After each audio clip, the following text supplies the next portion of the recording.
अस्सलाम वालेकुम। आप देख रहे हैं के न्यूज एचडी में हूं हारिस अली शाह गिलानी। चलते हैं आज की अहम खबरों की तरफ। हमारे नुमाइंदे साजिद महमूद मलिक की रिपोर्ट के मुताबिक सऊदी अरब रियाज अरशद नदीम ने इस्लामिक यकजहती गेम्स में गोल्ड मेडल जीत लिया।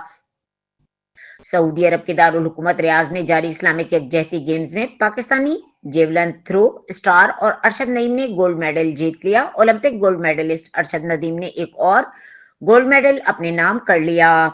इस्लामिक साइल्डेलिटी गेम्स में ओलंपियन अरशद नदीम ने 38.5 मीटर की थ्रो करके सोने का तमगा हासिल किया, जबकि पाकिस्तान के ही यासिर सुल्तान कांसी का तमगा हासिल करने में कामयाब रहे। अरशद नदीम ने पहली थ्रो में 75.44 मीटर का हिंसा अबूर किया। दूसरी बारी में अरशद नदीम ने 83.5 मीटर की सबसे बड़ी थ्रो करके मुकाबला अपने नाम कर लिया।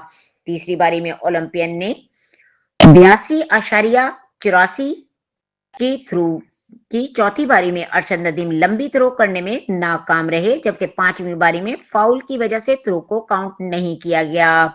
वाज़ह रहे कि अरशद नदीम इससे कबल Olympics, Commonwealth games, Asian games और वर्ल्ड एथलेटिक्स चैंपियनशिप में भी मेडल्स अपने नाम कर चुके हैं।